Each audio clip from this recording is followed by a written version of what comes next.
Le Real Madrid s'impose 3-0 contre Majorque et affrontera le Barça en finale de la Supercoupe. Grâce au but de Jude Bellingham, Rodrigo et un but contre son camp de Martin Valls, les hommes de Carlo Ancelotti ont décroché leur place pour la finale de dimanche. Pour la troisième année consécutive, la finale de la Supercoupe d'Espagne opposera le FC Barcelone au Real Madrid. Les Catalans ont obtenu leur billet mercredi en battant l'Athletic Bilbao 2-0, tandis que les Madrilènes ont assuré leur qualification jeudi avec une victoire 3-0 contre Majorque.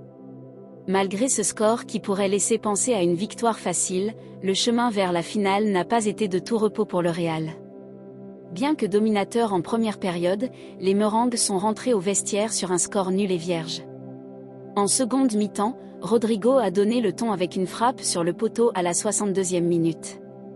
Une minute plus tard, Jude Bellingham a finalement débloqué la situation en inscrivant le premier but. Le match s'est ensuite conclu dans le temps additionnel avec un but contre son camp de Martin Valls à la 92e minute et une réalisation de Rodrigo à la 95e, scellant ainsi la victoire madrilène. La finale de la Supercoupe d'Espagne 2025 sera donc, pour la troisième fois consécutive, un classico. Dès les premières minutes, le Real Madrid s'est montré supérieur et dangereux. Kylian Mbappé a eu une occasion en or après une passe millimétrée de Valverde, mais sa frappe est passée au-dessus. Vinicius Junior et Pablo Maffeo ont eu quelques accrochages sans gravité.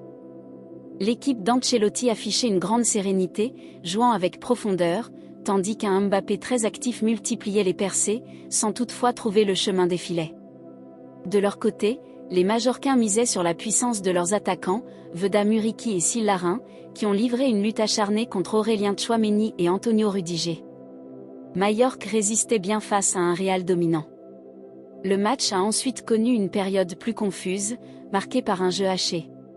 Majorque a dû faire face à un coup dur avec la blessure d'Antonio Rayo, déjà diminué avant la rencontre.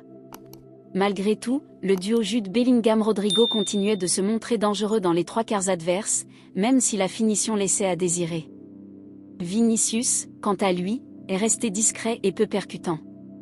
En deuxième période, Majorque a montré plus d'intention, prenant davantage le ballon face à un Real Madrid qui peinait à construire des attaques menaçantes. Cependant, l'usure physique s'est fait sentir chez les Majorquins. Sur une action confuse dans la surface, après plusieurs tentatives madrilènes repoussées, Bellingham a finalement trouvé la faille en poussant le ballon au fond des filets.